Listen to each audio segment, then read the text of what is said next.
Right, we're going to talk about an alternative lifestyle now, because all we've basically done so far is to look at everything that's bad. And like my friend said to me, I've listened to all your lectures, I now drink water and breathe fresh air, how long do I have to live?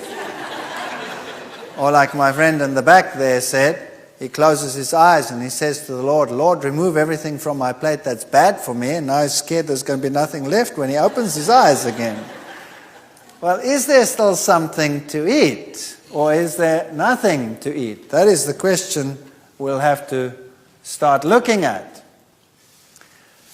Remember, we spoke about per capita meat consumption and how it affects your lifestyle and your health, colon cancer incidence. Obviously, we saw that animal products are problematic. They are correlated to cancer, and we looked at animal husbandry, we looked at osteoporosis and what effect it has, and all these issues. I perhaps would like to share just one little experiment that we did as well, because sheep were developing skew legs. We decided to have a look at what the effect of the diet is that they were feeding these animals as to why they were getting skew legs. There's a sheep with slightly skew legs, and there's one that can hardly walk from the skew legs that it has. And when we analyzed their bones, those that had received animal protein had a low calcium to phosphorus ratio in the bone. So they had a decline in the various bones, the vertebrae, the ribs, and the cannon. In all three of them, the more animal protein one added to the diet. And these days they feed these animals fish meal, carcass meal, bone meal, all of these things. When we compared those that received animal protein versus plant protein, the calcium loss, as you see there again in the sheep, was 3 times as great.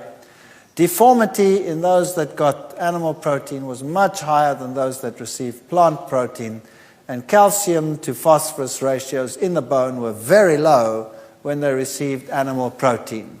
And generally speaking, this is what we found. If we look at this little graph over here, we found that if we gave them plant protein only at a 12% level, they had very good bone development. If we added 3%, 5%, 8% animal protein, it got worse and worse. But if we added 8% plant protein, it actually improved. So plant protein definitely is the way to have a healthy system. We also spoke in the lectures about fear in the food chain and how animal products today are not what they were in the past, because there are bacterial resistances which are very high, reaching up to 100% levels in many, many cases. That means that bacteria don't work, are not affected by the antibiotics at all. We also compared animal products compared to plant products in terms of toxic levels and how toxins are increased up the food chain, giving us many reasons why we should avoid these products. Remember, we looked at fish oils and saw that they were just as high in cholesterol as the others, and that plant foods could give you the omega-3 fatty acids, like the avocado, and especially also the nuts and the seed items could give you everything that you required. And these are often arguments which are used as to why one should not become a vegetarian. Where would you get you this? Where would you get you that? Plants give you everything, provided you have a variety in your diet. Of course, if you're going to eat lettuce, leaves, and carrot sprigs, then you're going to have a problem. So one has to make wise decisions when one changes one's lifestyle, and if one wants to avoid all the potential hazards in the animal husbandry industry. Can plants replace meat? The answer is yes, they can. But you have to be wise and circumspect in what you are doing. And the bottom of the food chain should look like this from now on. Active lifestyles, long lifestyles, those are the things that we want. Longevity. The Hunzas, for example, were famous for their longevity. and their almost total lack of degenerative diseases. And why?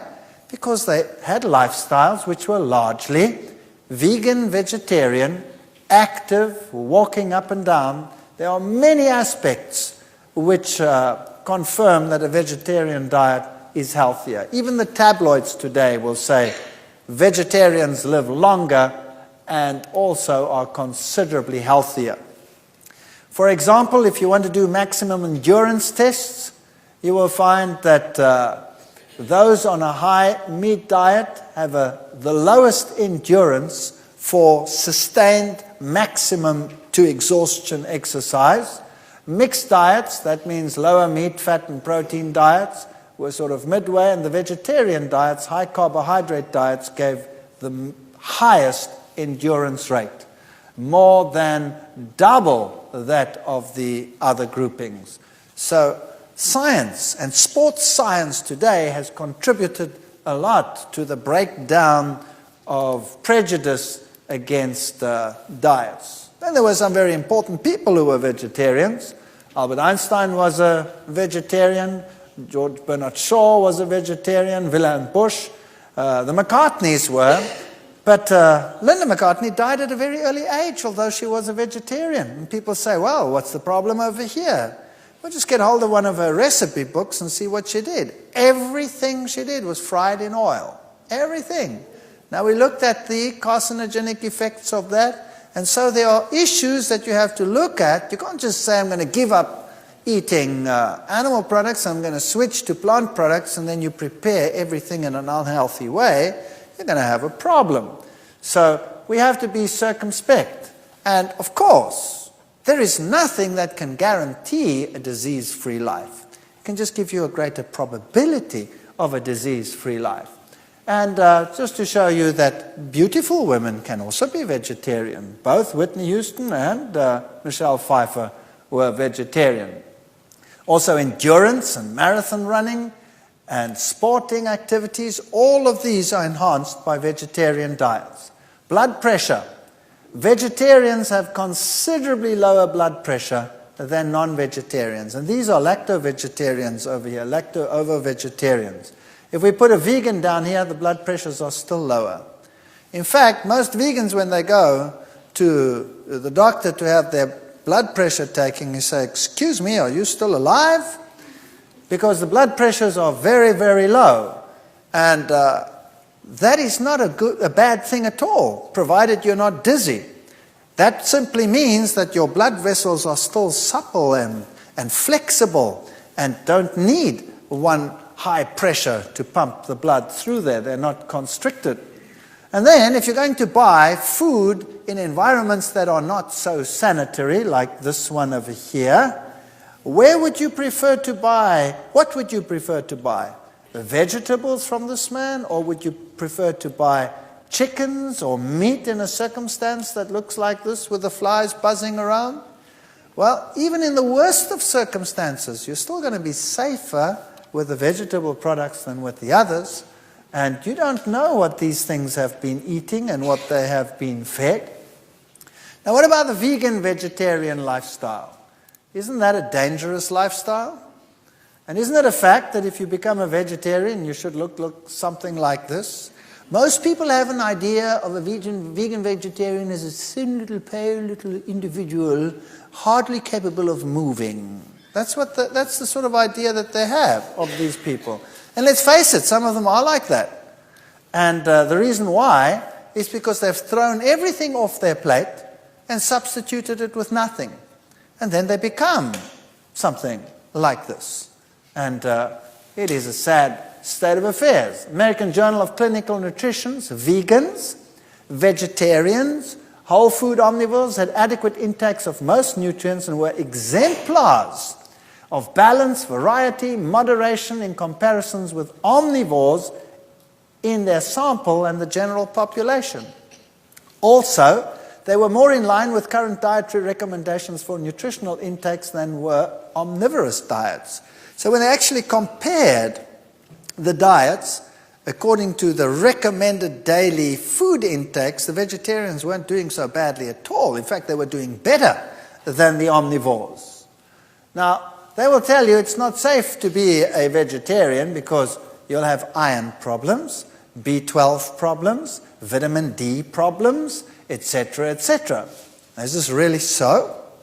Iron problems, you will have a greater probability of iron problems if you use dairy products because of the parameters that we discussed in that lecture.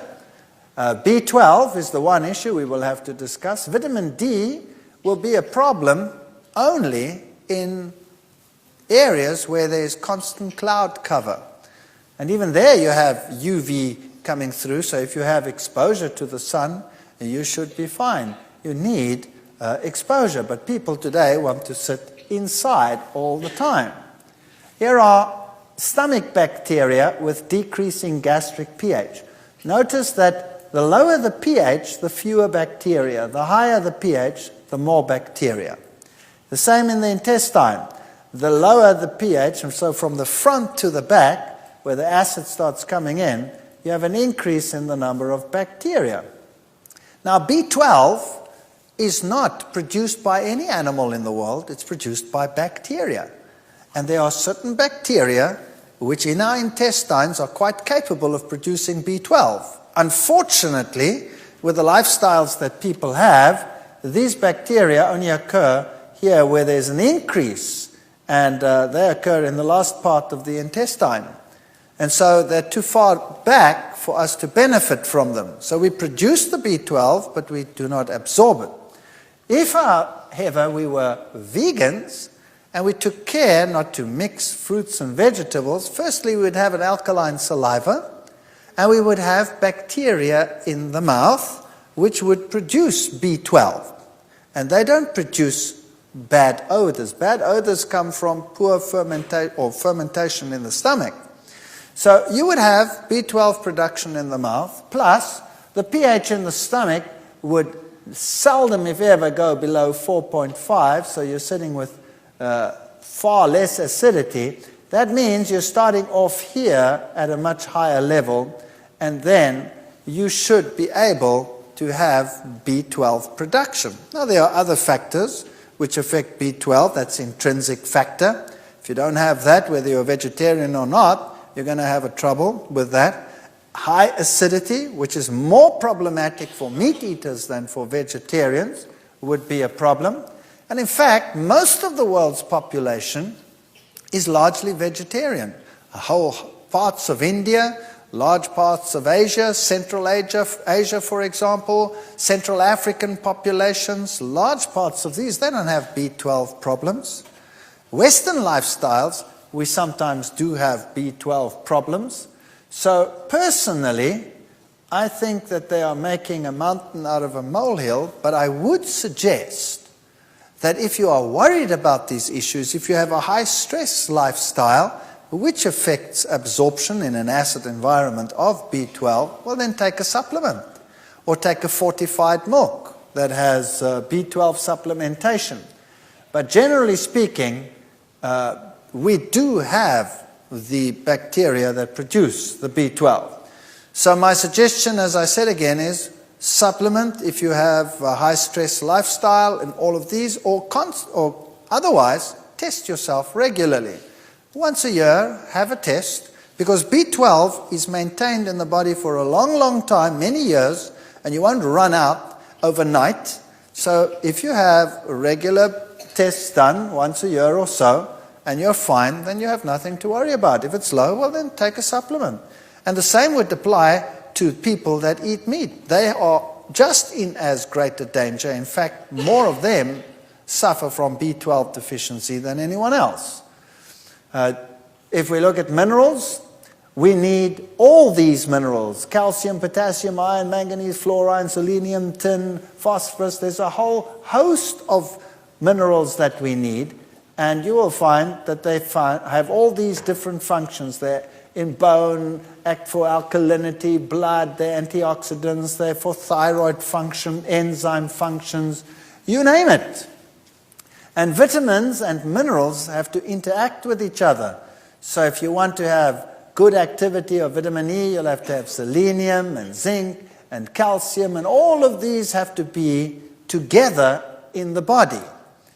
And vitamins also interact with each other, so you don't want to take selective vitamins. You want to have everything in a balanced format. And the minerals interact with each other, and no one mineral is an island and independent of each other. And here's a major problem in the world today. You see, plant foods can produce vitamins, sometimes if they're not mineral dependent, just by photosynthesis. But where do plants actually get their minerals from? They get them from the soil. Now, what if the soil in an area is depleted? What do you do then? Well, then you have mineral-poor plants. And if a plant is mineral-poor, then it has the problem that it doesn't fight infection so well. It's very prone to pests coming and taking advantage of the situation. And so the problem is that they start spraying these plants more and more and more. And most farmers only substitute their ground with about 5 or 6 minerals. They don't take care of all the minerals. We need all the minerals. So the very best thing that mankind could do is to reintroduce organic farming, where they make sure that their soil has every single mineral required for growth. That means you start using rock phosphates and calcitic limes and things like that, which have every mineral under the sun as your basis, and start producing plants like that. Now, that's a little bit more expensive than the other fertilizers, but the rewards would be tremendous. That's one issue. If you're living in an environment and these plants are too expensive, and you don't even know whether they're doing it right or not, then I suggest you get foods from a variety of places. And then there's one other thing I would like to talk about while we're busy with minerals, and that is salt. The scientific world tells you that you should not use salt at all in your cooking because it produces high blood pressure and it's bad for you and what have you. And people develop all kinds of diseases. And if you really, really run down and really, really sick and you have money to burn, then the Europeans in particular, they like going to these cure places where you have the hot springs with the mineral-rich waters and the salt waters, and they go and lie in the salts and they drink this water that comes out of and they feel like $1,000,000 and their blood pressure comes down and everything is right. So they're using a salt cure to solve their problem. Then they go back to their normal society and their normal lifestyle, and very shortly they have the same stress and the same blood pressure problems and the this and the that and the other. Now, I have a problem here. How come the salt can actually cure some of these things and the salt cause the things at the same time? Does it make sense? It doesn't really make much sense if you think about it in those terms. Now, what is the main salt that is used in the world today? It's sodium chloride. Now, salt should have 84 minerals. Rocks out there, sea the salt in the sea contains 84 minerals. And the fish and the animals in the sea, without pollutants now, are perfectly happy and have lived there for thousands of years, quite happily, reproducing and not being diseased, although there's a lot of salt in that water. But it is 84 mineral salt. Now, unfortunately today, when they harvest the salt, what they do, industry has so many requirements for various catalysts and various elements that they refine the salt and they take all those elements out. And eventually they leave you with 2 elements, sodium and chloride. If they could refine them, they would do that as well and sell you only the sodium and only the chloride. But unfortunately, the sodium would explode and the chloride would kill you. So they at least sell you the sodium chloride, 2 elements out of the 84. And then occasionally they have a twinge of conscience and they add 1 more, which is that, iodine. And they tell you, best to buy iodized salts.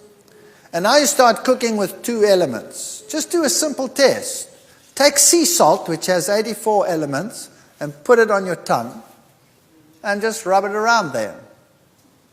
and see how long you last. You'll last for a long time. And eventually it actually tastes quite pleasant. And then you take normal table salt, sodium chloride, and you put that on your tongue and you see how long you last. And you'll see it'll burn your tongue like crazy and you won't be able to handle it. And it'll have this sharp taste. So my suggestion is, when you start using a little bit of salt, because without salt everything tastes kind of bland, doesn't it? Use sea salt. Why not use sea salt? Or better still, if you can, rock salt. In some areas you get rock salt cheaply, but sea salt would be just fine. They use sea salt in any case. A good suggestion would be to use a little bit of sea salt. You know what? It'll taste better as well. Once you get used to it, it tastes a lot better. And of course, don't use excessive amounts of salt, but generally just use a little and it'll be so much tastier. Zinc, they'll tell you that's a problem for vegetarians. That's not true. If you look at beans, for example, they have relatively high levels of zinc in them. And some grains, popcorn even has, popcorn is one of the highest sources of zinc, generally speaking. And wheat germ has high levels of zinc, and wheat bran. So that is not true, that vegetarian diets won't provide enough zinc. So generally speaking, if you have foods that are yellow, then you will have your vitamin A's, and if you have your grains and your nuts and your legumes in there, you should be getting everything that you require. Increase in dietary needs during pregnancy. You need a lot of folic acid, folacin you need a little bit more protein, and all of these. Can a vegetarian diet supply these? Of course. Seeds, avocados, nuts will supply all the folic acid that you require. Now, just a couple of general guidelines. Number one, you have to eat an abundance of fruits, grains, nuts, seeds, legumes, and vegetables. You cannot just remove the heavy foods and sit with only fruits or only vegetables. You have to have grains, varieties of nuts, seeds, legumes in your diet, and you don't have to eat them as such. You can work with them and change them and modify them. You have to eat more alkaline-forming foods than acid-forming foods. That happens automatically when you become vegetarian. And avoid acid formation by choosing correct food combinations. 3 simple criteria, two of which you have to watch, one which comes automatically. Now, if you read some health books, they have so many complex things that you have to do that you have to buy yourself a computer just to, start working out what you must do in the kitchen. And eventually you go totally nuts. And there are so many rules and regulations as to what you must eat that you might as well just forget it. I don't know whether you've heard all of these things. I know there's so many of them. You're not allowed to eat what grows above the ground with what grows below the ground. You're not allowed to mix proteins and carbohydrates at the same meal. Have you heard all of those before? I mean, there are really silly ideas out there. Then how did God make grain? Grain consists of protein and carbohydrates. How do you make legumes? Consists of proteins and carbohydrates. Every food consists of proteins and carbohydrates. It's a silly idea. The problem is not the protein and the carbohydrate together. The problem is the animal protein and the carbohydrate together. Does that make sense? Because the plant protein digests quickly. So if you don't have animal proteins in your diet, then all of the problems associated with the so-called mixing of protein and carbohydrate disappear. So you want a diet rich in carbohydrates, and not like many recommend, low carbohydrate. You want to burn your body with a clean burning fuel. You want to have enough fats in your diet so that you do not become lean and emaciated on the one hand. And of course you need the fatty acids, the essential fatty acids, which you can only get in fats. So you get those if you have your seeds and your nuts and your legumes in your diet. And your proteins, you satisfy your general needs, kids a little bit more than the adults, and you want to have more alkaline-forming foods than acid-forming foods. How do you do that? It's very simple. The high-acid foods are the meats. Bacon, beef, chicken, crabs, eggs, fish, ham. Those are the high acid-forming foods with 15 to 40% acid formation.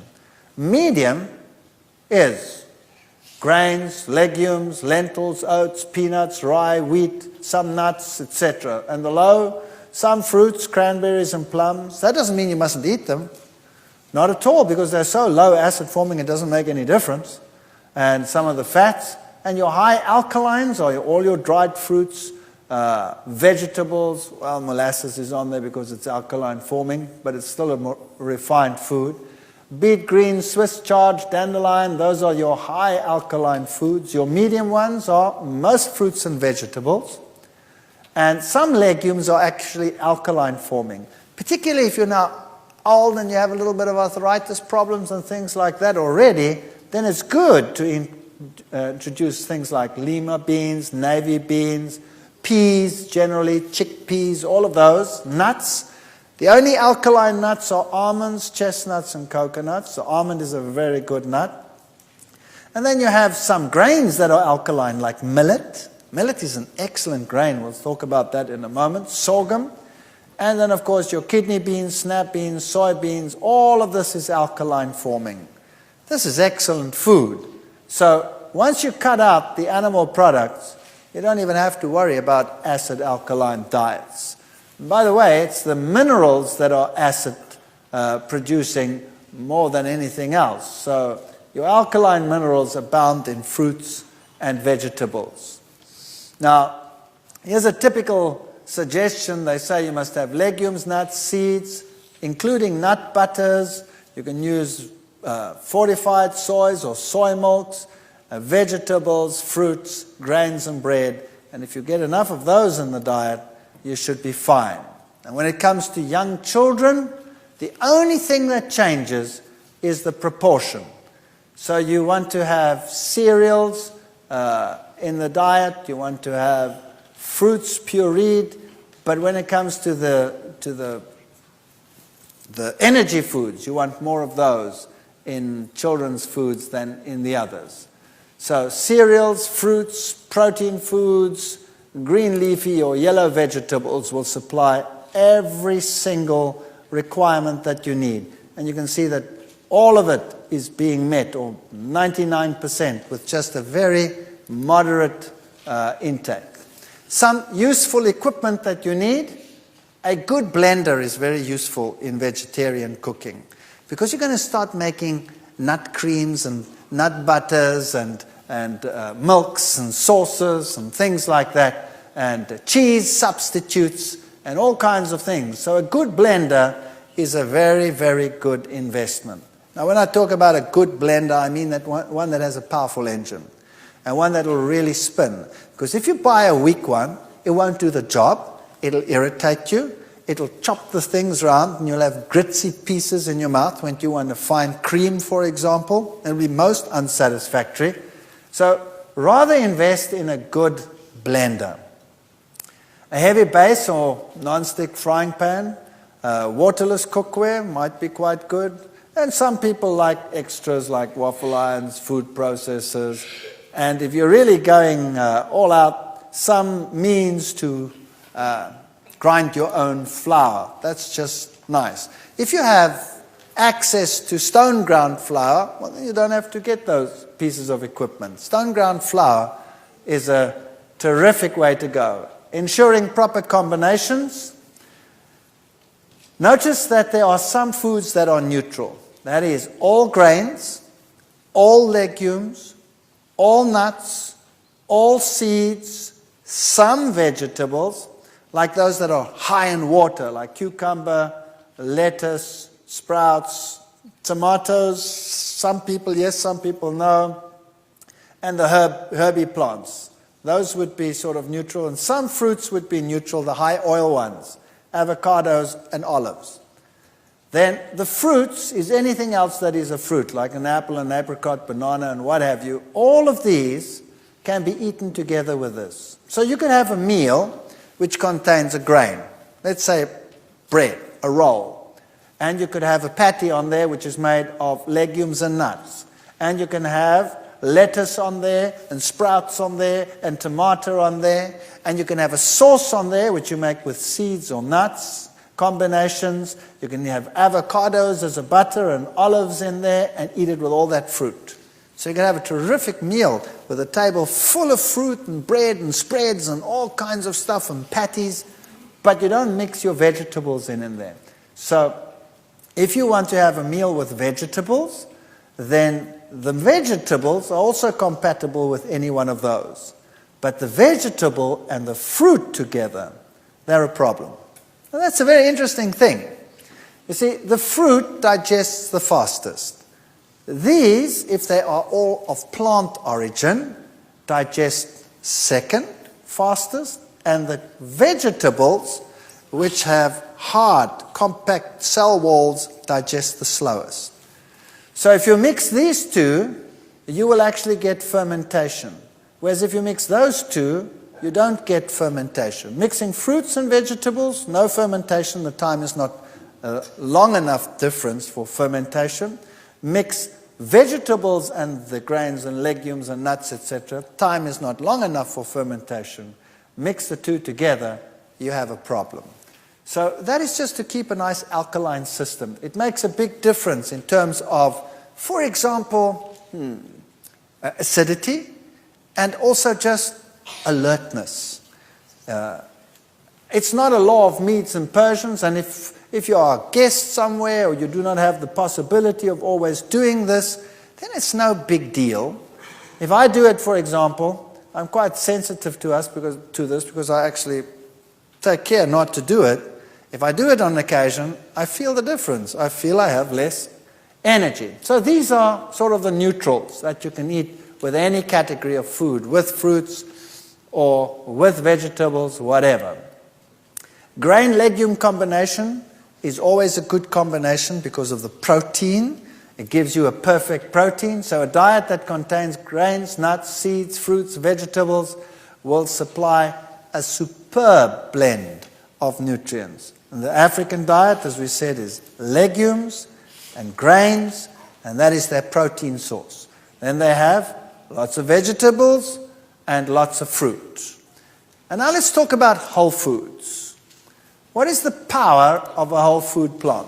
Number one, it exceeds that of their component parts. So if you take the things apart and you eat them separately, like in refined foods you would have to do that, you do not have this enhancement that you get in the whole food plant.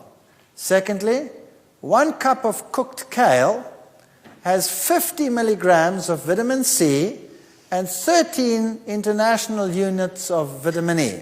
That's pathetic. That's pathetic. The antioxidant potential of 1 cup of kale is equal, however, because of the other components, to 800 milligrams of vitamin C and 1,100 units of vitamin E. So you could be looking at 13 and say that's pathetic, but because of the other components which boost it, it's actually that much. And the balance is so much better. So it's far better to eat a whole food than to eat anything separate. Refined foods, avoid them. Now, everybody occasionally gets sick of healthful eating. I do. You eat healthy food every day. I'm sick of all this healthy food. I feel like something wicked today. Well, then you go out and you eat something wicked within certain parameters, if you know what I mean. You don't go and slaughter an ox now. But a refined food occasionally, who cares? Or something really sweet and disgusting, who cares? As long as that's not your lifestyle. Don't become fanatical about food because you'll not only make yourself but everyone around you miserable. And try never to see what other people eat. It's not your business. What you eat is your business. And what they eat is their business. Set a nice example and people will like to follow it. Don't refine it if you can. Use it. Now what does that mean? How do you think whole foods? What do you do? What do you do if you find a pile of nuts and seeds and stuff like that? You go clonk, clonk, clonk, clonk, put it on your plate and say, there.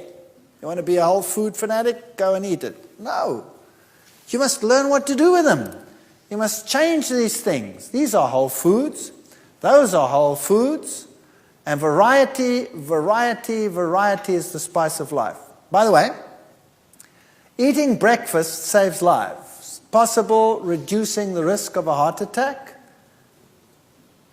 If you have a problem during the day and clot potential, those people who are breakfast skippers have a 2.5 greater probability, in other words, 2.5 times the risk category to a person that eats normally and has breakfast. So 2 to 3 hours after awakening, if you had breakfast, you are better off than if you do not have it. The advantages of eating breakfast is more efficient problem solving, improved memory, improved verbal fluency, attention span, better attitudes, better scholastic performance, and that's a good reason why you should have breakfast.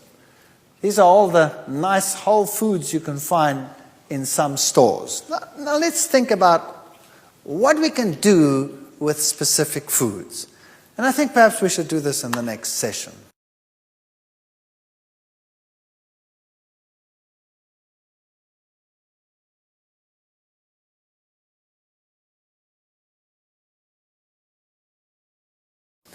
All right, we were talking about all the advantages of vegetarian lifestyles, and now we want to concentrate on what to do with specific foods. For example, grains. You are now thrown out a lot of things. You've thrown out dairy, you've thrown out meat, you've thrown out all of those things. Now, what to replace them with? Now you have to start thinking grains. You know, if we were to take the grains in the world and put them into tiny little packets, just like this, we did this once. In South Africa, we went to a seed store and we bought all the different edible grains and put them into tiny packets, and we packed them around the hall from one side all the way around, right round, and said to the people, you go and look at all those grains. And they were stunned. All the grains that you can buy, all the sorghums and the various wheat types and the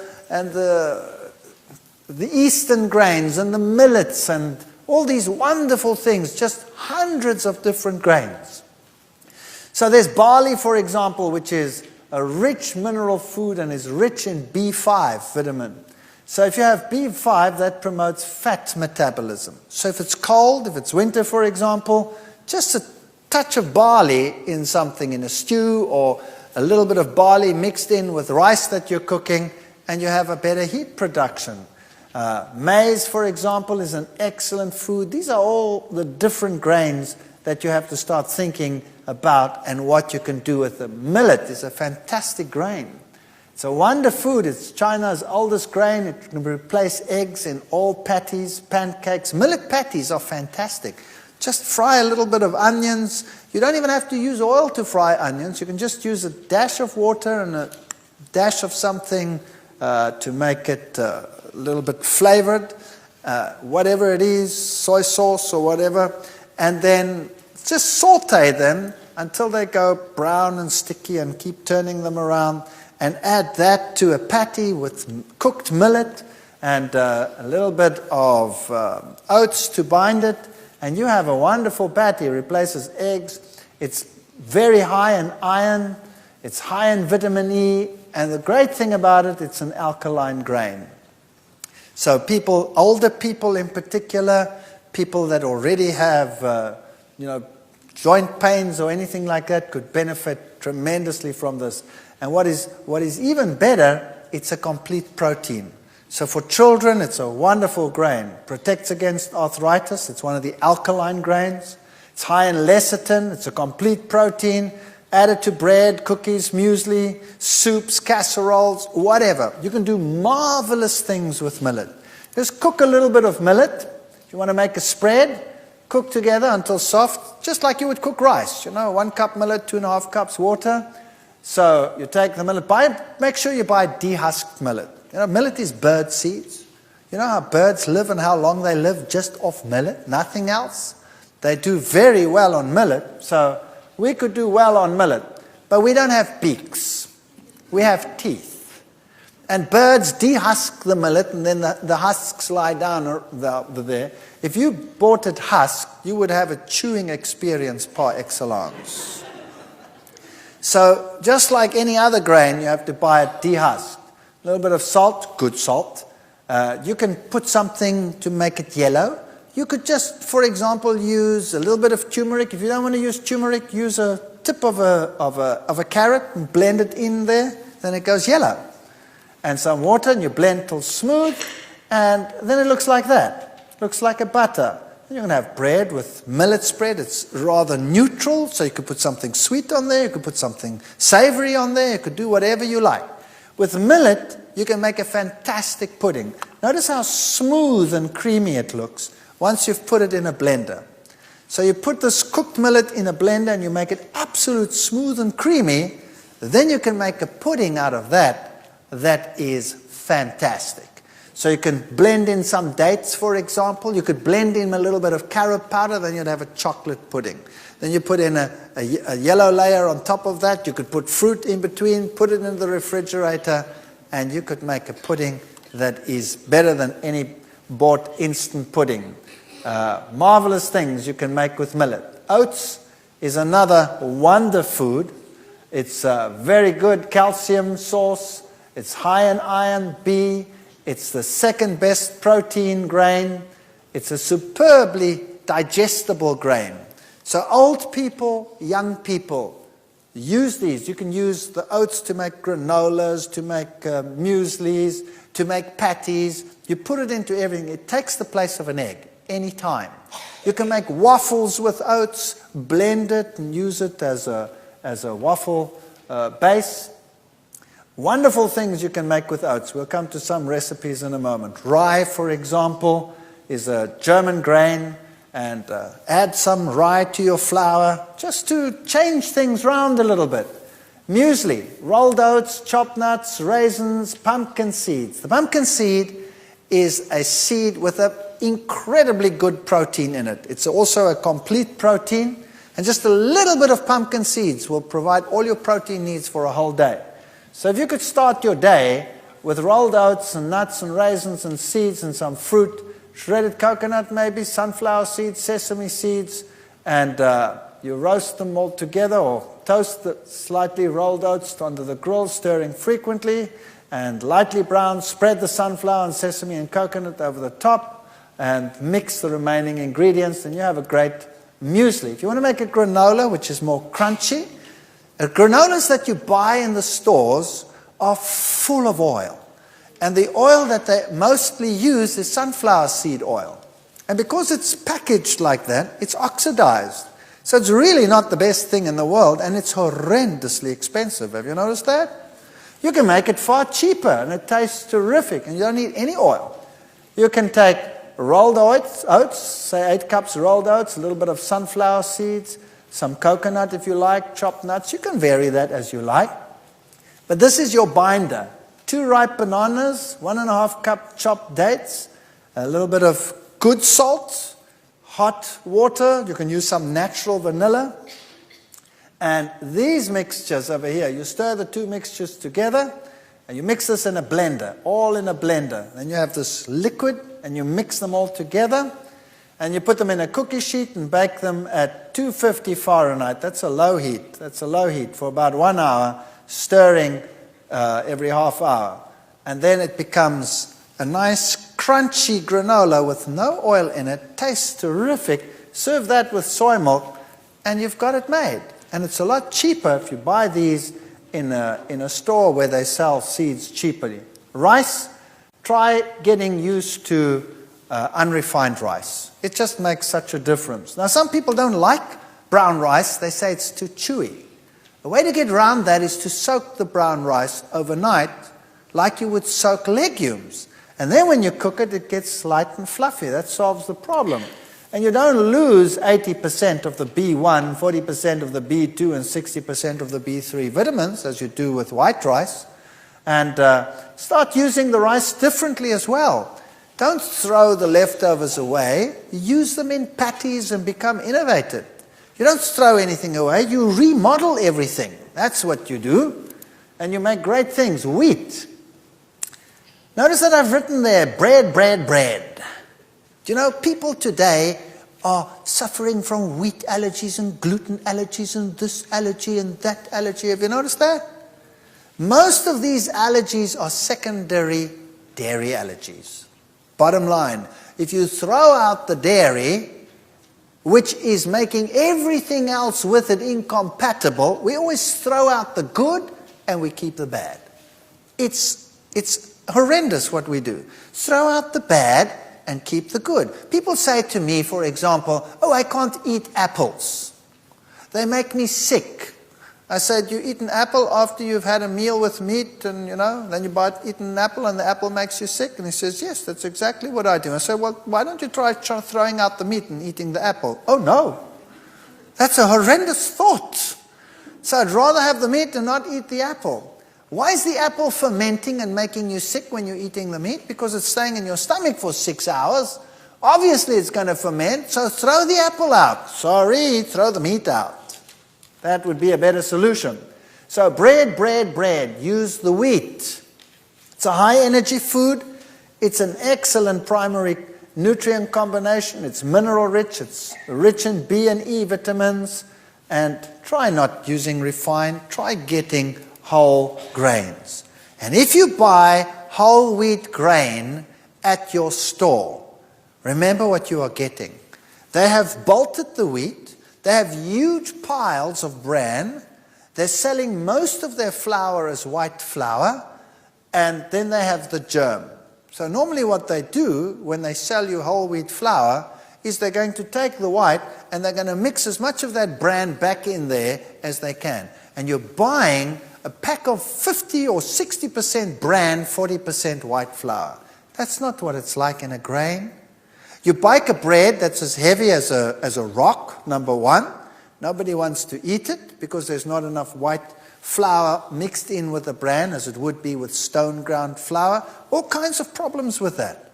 Try and get stone ground flour, and if you cannot, if it's impossible, then do your own. Even if you have to soak grain and liquidize it and use that as a dough, that would still be better. But when you make your own bread, you can play around. You can add rye. You can add a little bit of millet. You can have all kinds of things. The easiest bread to break is the simplest bread. So here's a simple bread for you.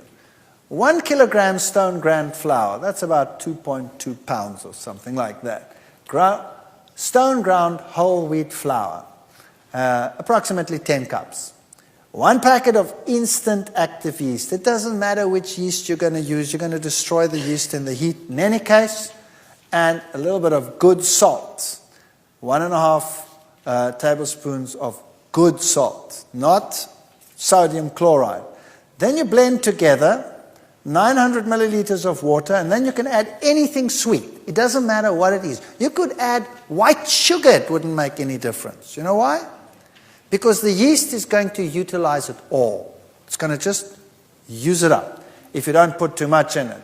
But it's also good to use, let's say, fruit. You could use a little bit of raisins. Half a cup would be a little bit much. I would say a quarter cup raisins or a tablespoon raw brown sugar. Or you could use honey. You could use molasses. You could use something sweet like an apple. You could grind it up and or liquidize it, and that could be your sweetener. So 900 milliliters of warm water, that's about almost 2 pints, and then something sweet. Best would be liquidized currants, would be the very best, because they're very high in iron. And mix that in there, and then knead your bread.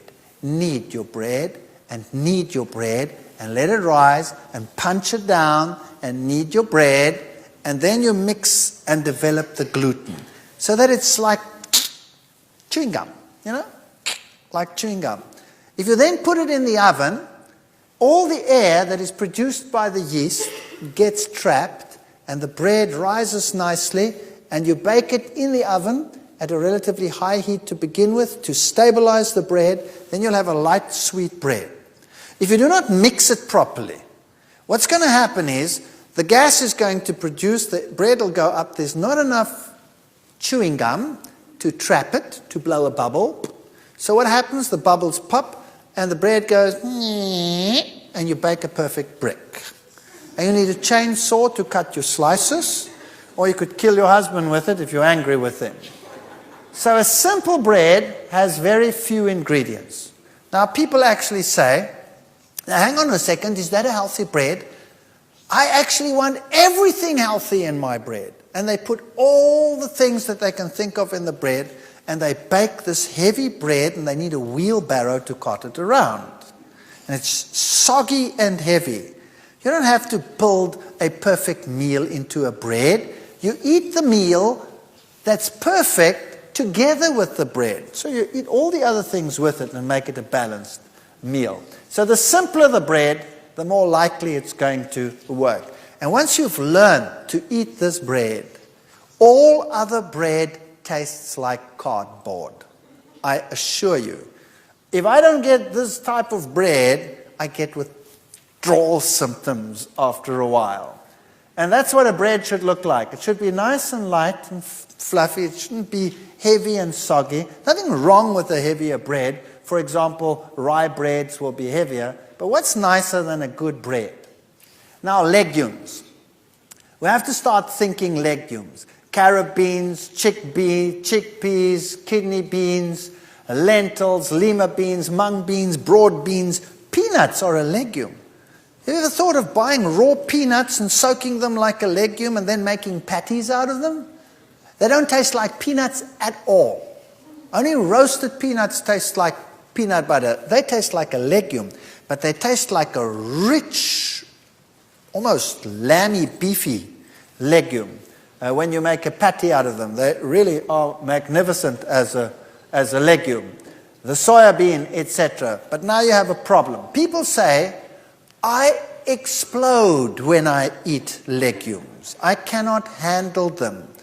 Now, let's understand something about legumes. You have to pre-soak legumes. Raw, dried legumes contain alkaloids, glycosides, saponins, and these are a problem. In fact, they are in the seed to prevent it from germinating. It's an enzyme suppressant. So if you take a legume and you soak it in water, and the legume soaks up all the water, how many of these products have you got rid of? None. They're all still in the legume. Now you take your legume, it's nice and soaked, and you prepare it and you cook it, and all those enzyme suppressants that prevent the legume from sprouting are still in there. Now you're getting those enzyme suppressants into your stomach, and you're not digesting it too well. Your enzymes are also suppressed. So eventually it goes all the way down, gets to the colon. The colon works with these products and then starts fermenting the legume in the colon, and that leads to an explosive experience. Right? So what you want with a legume is you want to get rid of these things. You want to get rid of them. How do you do that? You soak in huge quantities of water. And the water goes what color?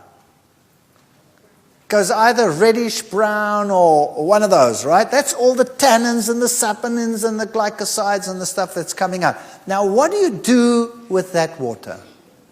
What do you do with it? You throw it away.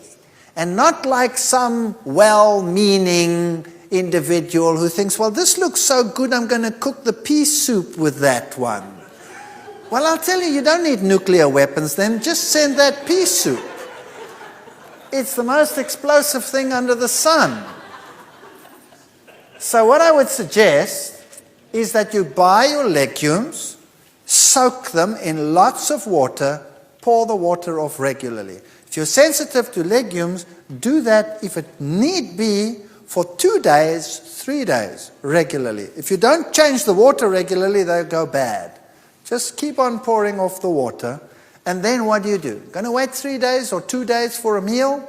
Of course not. You put them into freezer bags and you pop them in the freezer and they're fine. People will say, oh, don't I lose the energy value and the food value? No, you don't. You can take those very seeds and go and plant them and they will grow. What happens in nature, in Europe, in the winter, what happens to those seeds?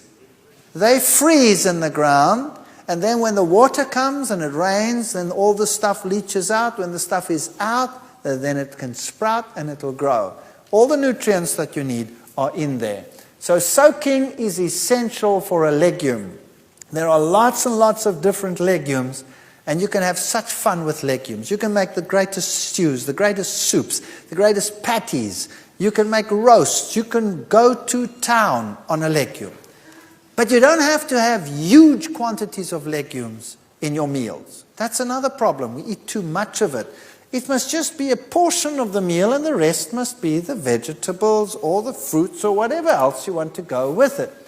The soybean is such a magnificent bean. It is rich in linoleic acid. It is good calcium source, iron source, everything that you need.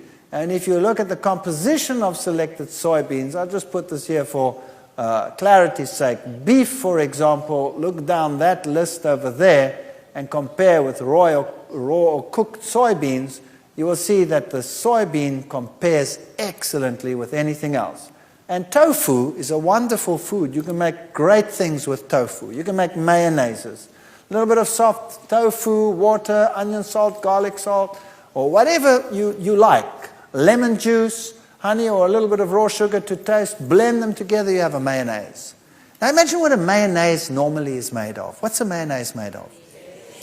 Egg yolk upon egg yolk upon egg yolk, together with lots of sunflower seed oil, together with lots of vinegar. It's the worst combination under the sun. It's the worst for your cardiovascular system. You cannot imagine worse. Imagine a mayonnaise that you make with blended cashew nuts. You take some cashew nuts, cover them with water, blend them till they're very smooth, add a little bit of your favorite seasoning, and then some lemon juice, and voila, you have a mayonnaise that is absolutely marvelous. Now people say, cashew nuts, that's expensive. Hello? How much does a chicken cost in this country?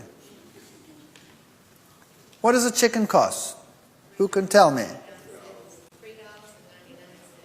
So let's say $4, right? So let's say that chicken weighs what? 1.5 kilos. So let's say it's about $3, or let's say $2 per pound. Is that about right? Is that about right? $2 per pound. Good. How much of that chicken is bone? At least half of it is bone. So you're not paying $2 per pound, you're paying $4 per pound already for your chicken. Now, how much of that chicken, once you have deboned it, is water? 70% of it is water. So how much are you paying for your chicken? Well, you go and work it out. You're paying anything up to $7, $8, $9, $10 per pound for your chicken. It's a very expensive meal. It looks cheap, but what you're getting is water, 70%, what you're paying for. If you buy cashew nuts, how much of it is food? 100%. So even if you're paying $4 or $5, it's still cheaper than your chicken. So don't tell me cashew nuts are cheap or expensive. All right, you need very little to feed a whole lot. You can make great mayonnaises with tofu. You can make omelets with tofu. You can make, there's so many things. Go to any Korean or Chinese person and ask them, what do I do with tofu? And you will be stunned. So go to the various nations that use these foods. Omelets are terrific with tofu. Half a cup of tofu, you can use a little bit of rice flour, add a little bit of cashew, ground nuts, that would be great, liquidized. And then your various condiments, put a little bit something yellow in, and then use a non-stick pan to make an omelet. You can put your favorite filling in there, close it up, and serve it, if you really want to be wicked, with whatever, with fries that you've made with olive oil and a nice salad with it, and it looks and tastes just great. And sometimes omelets made with tofu stick a little bit more to the pan than others. So that's no problem. The ones that stick and break, they go to the wife, and the good ones come to me. Simple as that. But when I get home now, my wife can have the better ones, and I'll take the broken ones. No-bake tofu cheesecakes. You can make cheesecakes. You can make the most wonderful things. You can use agar-agar as a binder that has no animal products in it, or you could use MS. You get MS in your country, which is a wonderful substitute for gelatine, which is made from horses' hooves and skin scrapings and trotters and all kinds of stuff like that. And wonderful things you can make with juices that you blend in. Just ask the fundis how to make these things. You can make waffles. Simple things. Soak soybeans. Blend them all together with some rolled oats and you make waffles. Wonderful stuff. They bake a little bit longer. A normal waffle with an egg is finished in a minute. This one takes about 5, 6, 7, 8 minutes to bake through. Now you don't want to wait that long. So what you do is when you're bored one night and you're not doing anything, then make a mix and start making lots of them. Or the kids are doing something, they're watching television, in between advertisement break, change. Then get all these things done and make a whole pile of them, pop them in the freezer, and you have waffles. When you want breakfast with waffles, take your waffles out, pop them in the toaster, and voila, you have waffles. You don't have to wait forever. You can make quiches. It's simple. Once you add a little bit of these blended nuts and some lemon juice and all of these things in, you can make wonderful things with these foods, and you won't even miss that you're not using eggs. Kidney beans and your own baked beans and Mexican food and you name it. And sprouts. Start using sprouts. Sprouts have enzymes in them. They help you to digest your food. They're wonderful. Mung bean sprouts. Once you get used to them, you'll start craving them. Chickpeas. Chickpeas are wonderful food. Chickpeas is magic. If you have soaked chickpeas and you blend it and you bring it to a boil, it goes thick by itself. Then you can use it as a sauce. You can even make a mayonnaise out of it by adding lemon juice and a dash of something sweet or tangy, whatever you like. And you can make mayonnaises out of chickpeas. You can make hummus out of chickpeas. Who knows hummus? Yeah, all of these things. Start thinking about these things and start using carob. Now, carob means you have to re-educate your palate because we're all used to chocolate. And once you have re-educated your palate to carob, which takes a while, because we all have perverted palates, then chocolate actually tastes obnoxious. Believe me, I ate whole slabs of chocolate in one go. I cannot stand the taste of chocolate anymore. But carob I can handle, especially if you coat things with it like raisins or coat nuts with it. Then it's very handleable and it's very, very pleasant. And a carob drink is a wonderful substitute. Take soy milk, add some carob powder and a little bit of fructose, and you bring that, make that hot and serve that. And I'll tell you, young people just love it. And it tastes great. And you can make chocolate sauces, chocolate desserts with carob. Just have to get used to it. Lentils. You can make slices, you can make all kinds of interesting things. Mock liverwurst with it, some cooked lentils, a little bit of cold oats porridge, chopped onions. Margarine is what gives it the flavor. If you like a large clove of garlic, some salt, then blend this together and keep the onions just a little bit chewy, in other words, not pureed. And then you have this crunchy liverwurst taste that you can put on bread. You can make savory spreads. And it's the herbs that do it, the basils and the oregano and the tomato pastes, which add the different flavors. And your nuts and your seeds are your sauces and your creams and your energy booster. So for example, if you're as thin as a rake and you want to put on some weight, then you start using more of these foods. If you are overweight and you want to lose, you use less of these foods. It's as simple as that. You don't have to give up anything, you just use less. And you're only using it as a flavorant. So you can make nut milks, nut sauces, nut creams, nut mayonnaises, and you could use seeds as well. You could make the same thing with sunflower seeds. You could make sunflower mayonnaises, sunflower creams, sunflower sauces, same things. You can do it with sesames. You can make your own tahinis, your own creams with sesame, sunflower, with pumpkin, any one of those. So start looking at nuts differently. Coconut. Coconut contains saturated fat. So if you have a problem with weight, a little bit more coconut in the diet, coconut cream, coconut milk, that will make you put on weight. And it is not true that you're going to suffer cardiovascular disease. Because it comes packed with plant protein, it doesn't have that effect. Saturated is not necessarily as bad as animal saturated foods. Otherwise, all the South Sea Island people would have cardiovascular disease in the past, and they didn't have it. So my wife, for example, she tends to be on the leaner side.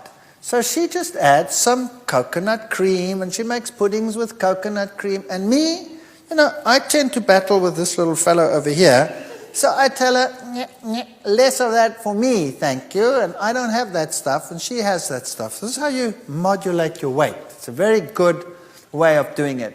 Nut mayonnaises.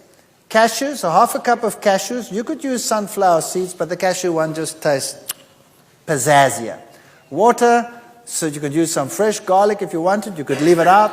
Onion powder, some good salt, lemon juice. And if you want to have a slightly sweet sour, you could use a little bit of honey or something like that. And it's so simple. You just blend it together until smooth, and then you add the lemon juice, and it goes thick by itself. And then you have a mayonnaise. If you take that same sauce and you put it in a saucepan and you bring it to a boil, it makes the creamiest stroganoff sauce that you can imagine.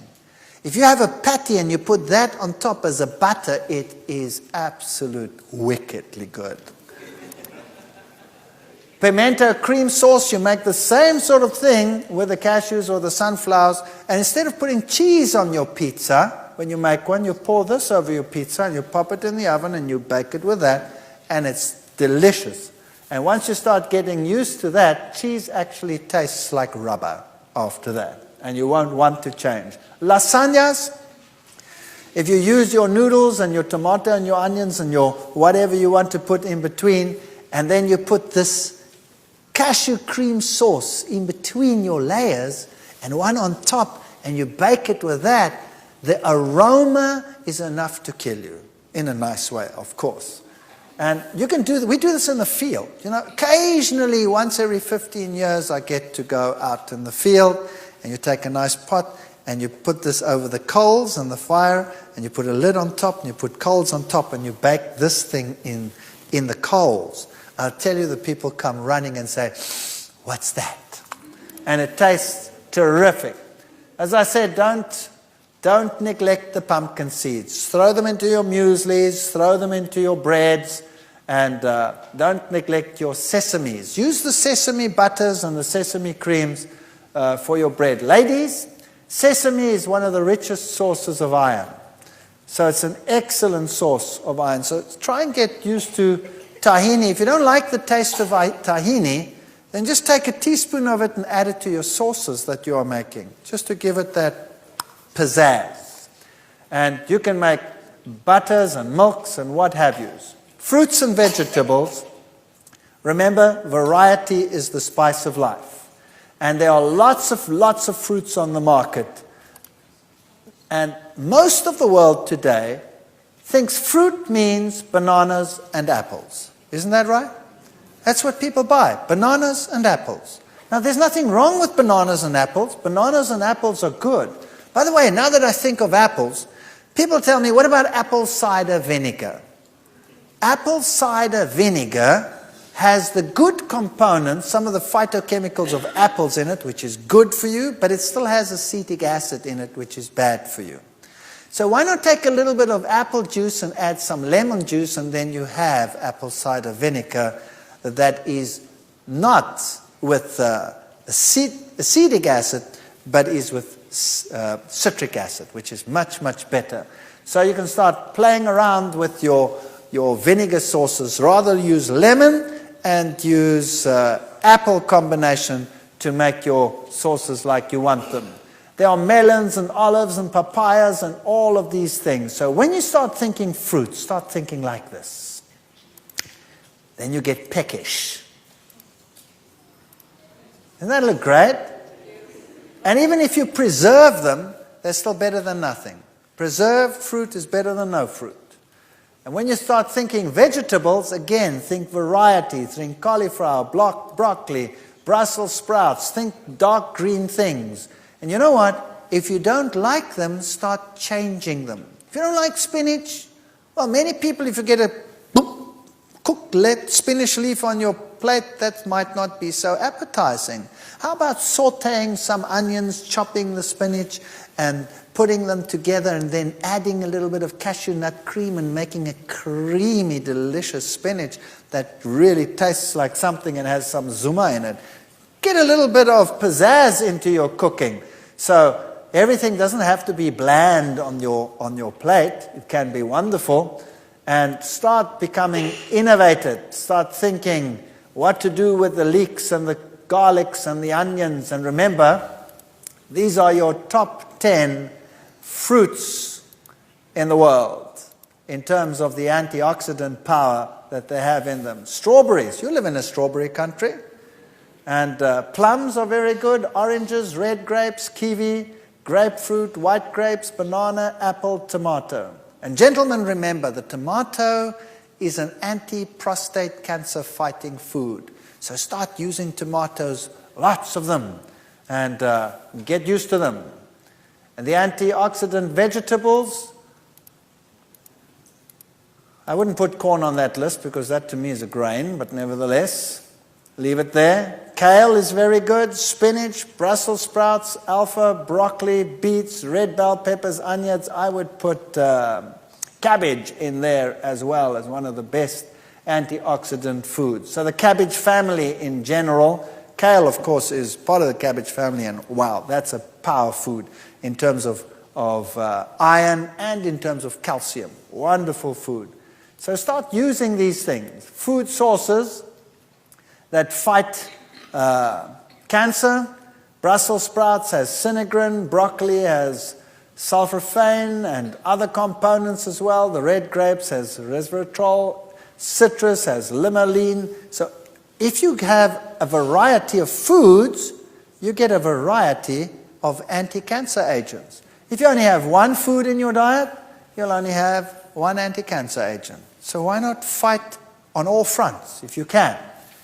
So remember, your high anti-cancer foods are garlic, cabbage, licorice, soybeans, ginger, carrots, celery, parsnips, and then your grains generally, and your tomatoes, your eggplants, your peppers. Put these foods into your diet and fight cancer. Now, I've written a book on this. Unfortunately, this book is published by CRC Press and MedFarm, which is not unfortunate in terms of the science thereof, because those are the best scientific publishers in the world. But that means that this book goes out to the medical world. That was my target, to try and reach those that can affect most of the people lower down. So if you want to buy this book, it's horrendously expensive. I would not be able to afford this book. So that's the sad part about this book, that it's very expensive because of that. And you don't actually need the book because it has a lot of science in it. If you're interested in that, that's good. There are lots of recipes in that. But there are so many recipe books out there in the world.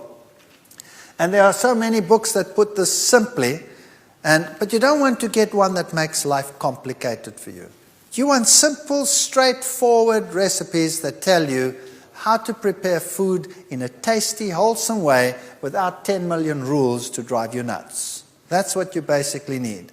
And if you take some of the ideas that we've spoken about today, and you go to those who've had some experience in this and start getting involved in cooking schools, or I hear that you have chip programs and things in this country where you might get some wonderful ideas. then get involved slowly, and as the bug bites you, it will be fun. And once it starts being fun, and once it starts tasting good, you will feel better, you'll be excited, you'll have more energy, and you can be an example to others.